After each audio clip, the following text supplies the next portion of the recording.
You've probably seen this new 3-2-8 workout trend all over TikTok. Pilates or bar, strength training, walking. And honestly, it's pretty solid. Yeah, which, let's be real, is a massive lungful of fresh air because usually TikTok fitness advice is about as reliable as a condom made of candy floss. But here's the thing, it's not magic. It's not a secret formula, and it definitely won't turn you into a Victoria's Secret model unless you also sell your soul to Satan and survive on 3 lettuce leaves a day. So today I'm breaking it down. The good, the bad, and how I tweak it to actually fit your life without feeling like a hamster whose wheel's been plugged into the national grid.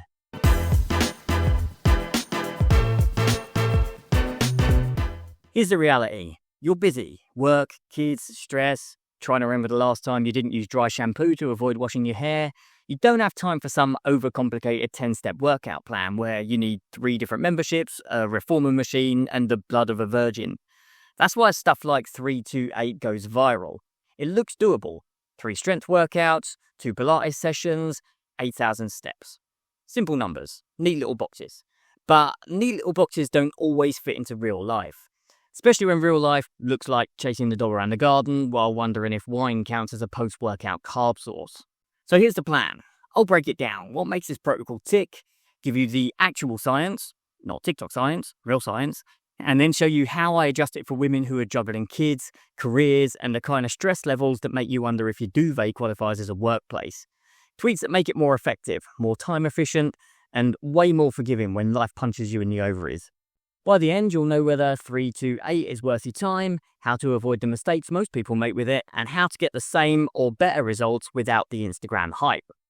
I'm Punshon, women's transformation coach, tea addict, and the guy who believes fitness advice should come with science, sarcasm, and 0 fat-burning gummies. Alright, let's talk about this 3-2-8 workout thing that's gone viral. Now, if you missed it, maybe because you were too busy pretending you enjoy your kids' school play, or because you were scrolling Instagram for reels of cats in tiny jumpers instead. But here's the gist. 3 strength workouts, 2 Pilates sessions, 8,000 steps a day. Sorry, I don't have enough fingers for that. Boom, that's it. That's the whole thing. 3-2-8. Sounds less like a workout plan and more like a pin number that you forget after too many Prosecco's. But credit where it's due. It's simple. It's neat, it's clean, and honestly, it's already about 500 times better than 90% of the nonsense that blows up online. Compared to that circus, 3-2-8 is a breath of fresh air. It's got structure, it's got variety, and best of all, it doesn't involve shoving anything suspicious where the sun doesn't shine. I'm looking at you, detox tea companies. Here's the thing, I actually like the 3-2-8. And that's not me being sarcastic, like, when you tell your mate her new haircut is brave. No. Seriously, there's a lot to love here. First up, 3 strength workouts. Solid choice, yeah? Strength training is the Beyonce of fitness. Everyone else in the industry is just trying to keep up. It builds muscle, it boosts metabolism, it makes your bones tougher than your nan's roast beef. And yes, before you ask, no, lifting a dumbbell will not make you too bulky. Yeah, the only way you'll accidentally get bulky is if you trip and fall into a vat of steroids while bench pressing a cow. And of course, eating the cow afterwards because, protein. Then 2 Pilates sessions. Love this. Yeah, Pilates is like sneaky strength training disguised as a chilled stretch. You go in thinking, this will be easy, just a bit of breathing and pointing your toes. And 10 minutes later, you're shaking like a pound shop sex toy and questioning all your life choices. But your core is quietly getting stronger than a bouncer at Wetherspoons. And finally, 8,000 steps a day. Mwah. Why? Because it's achievable. Yeah, notice it's not 10,000, which was literally made up by a Japanese pedometer company in the 60s. True story. 8,000 steps is still great for your health, your energy, and your mood, and also, conveniently, the number you get just pacing your kitchen while deciding what snack to eat at midnight. So yeah, I get the hype. It's balanced, it's structured, and it doesn't tell women to survive on dust and misery while holding a plank for 47 hours straight. Big win. Alright, so let's nerd out for a second. Strength training first. Why is it so good? Because muscle is metabolically active tissue. Translation, the more muscle you've got, the more calories that you burn just existing. Yeah? You literally get to sit there binging Bridgerton while your quads are quietly incinerating calories in the background. Pilates. What's the science here? Well, it's all about stability, mobility, and core control. In other words, making sure that your spine doesn't fold like a Primark deck chair the second you sneeze. It's brilliant for posture, injury prevention, and, fun fact, studies show it can actually reduce lower back pain. And if you've ever felt your lower back after standing at a kid's birthday party for 3 hours while pretending to enjoy The Magician, well, you know that's important. And the steps.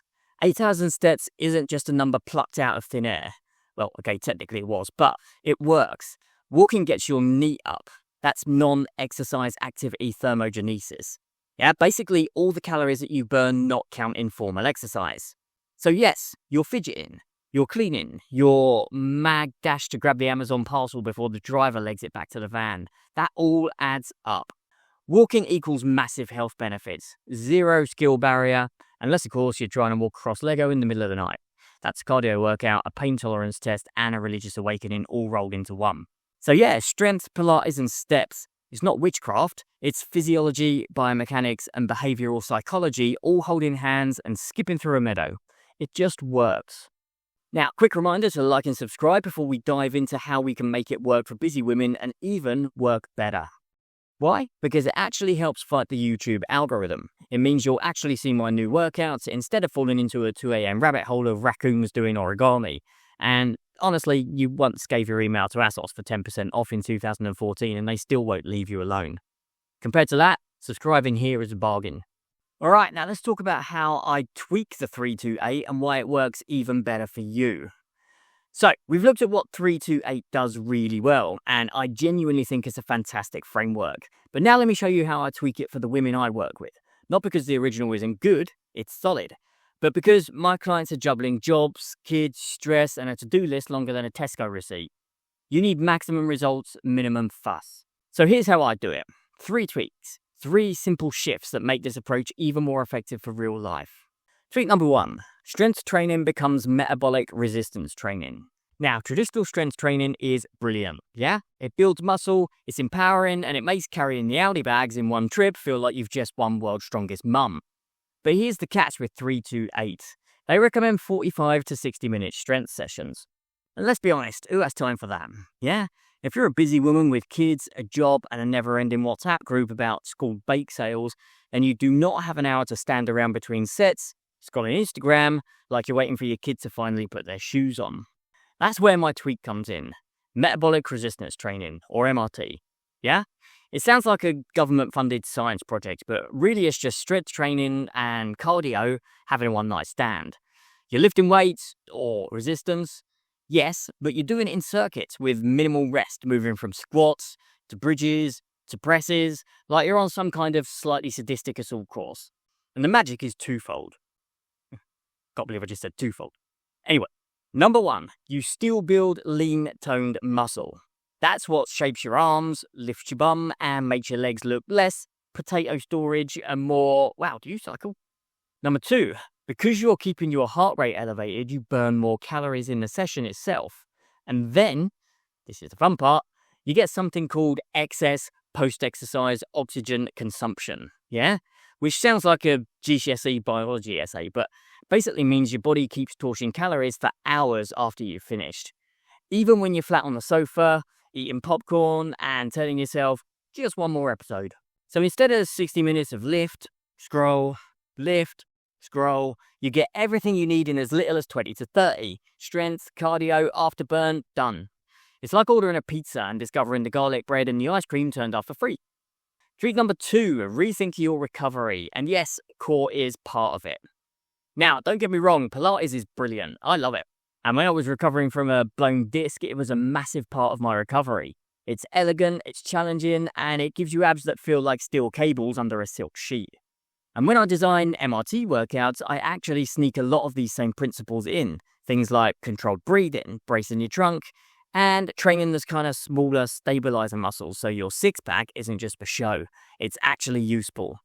That's why my programs build core into everything from squats to presses to rows. You don't need 2 separate Pilates classes to get it in. But here's the bigger issue. Recovery isn't just about the workout. The sciencey term is allostatic load, basically the total stress your body's under. That means training stress, life stress, lack of sleep stress, kid yelling about a paper mache volcano stress. It all adds up. And if your allostatic load is already through the roof, then forcing yourself through active recovery might be the worst thing you can do. Cortisol goes up, sleep goes down, muscle protein synthesis, that's the stuff that builds new muscle tissue, gets blocked, and your hunger hormone, ghrelin, goes bananas. Meaning you wake up the next day ready to deep throat a cheesecake. But sometimes, and this is still scientifically approved by the way, it's lying horizontal in joggers, watching Netflix, and pretending that you'll only watch one episode. Trick number 3, the 8,000 steps aren't optional, they're essential. This is the genius part of 328. And honestly, I think every trainer should be banging on about it.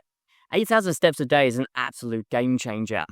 Why? Because steps boost something called non-exercise activity thermogenesis, or NEAT, if you want the short version. That's all the calories you burn just by moving around in daily life. Walking is the easiest way to ramp this up without wrecking your recovery. In other words, instead of flogging yourself on a treadmill until you hate life, you can just walk. Walk the dog, walk to the shops, walk while you're on a phone call. Yeah, march dramatically around Sainsbury's when they run out of the yogurt you like. Every step counts. And here's the Brucey bonus. Walking lowers stress, helps with fat loss, age recovery, and you can do it literally anywhere. Compare that with HIIT, which leaves you collapsed on the carpet, wondering whether your will is up to date. Yeah? No contest. So yes, I'm doubling down on steps. They're not negotiable. They're like Wi-Fi. You only notice how vital they are when you don't have them. So that's my tweak trifecta. Yeah, metabolic resistance training for strength and calorie burn, recovery that actually works in the real world, with core work baked into everything, plus Pilates if you fancy it, and walking your way to 8,000 steps a day. Together, these tweaks solve the two biggest problems busy women face when it comes to fitness. Not enough time, and plans that demand too much. This way you get more results with less stress in less time. And no, you don't need to live in the gym, survive on lettuce, or sign your soul over to a detox tea company run by someone called Chantel on Instagram. So tell me, have you tried 328 yet? Drop it in the comments. Do you love it, hate it, or just manage to rack up 8,000 steps walking back and forth to the fridge? No judgment, steps are steps. Now, this channel's still new, so hitting subscribe genuinely helps get this out to more women who are sick of quick fixes. You know, vibrating belts, slimming patches, or some bloke on TikTok promising abs if you drink water blessed by moonlight. If you want results that actually last, hit like, smash subscribe, and let's spread some sanity. And if you want the core routine I give my clients when life feels like a circus that's been taken over by the monkeys, it's free in the description below. Quick, science-backed, and it works even when your day looks like it was scripted by a drunk screenwriter with a grudge. And finally, don't stop here. Click the video that's popping up now. It's a full do-along MRT workout. You'll sweat, you'll laugh, and you'll finish feeling like a WWE wrestler fueled by steak, creatine, and unresolved rage issues. And I'll see you there.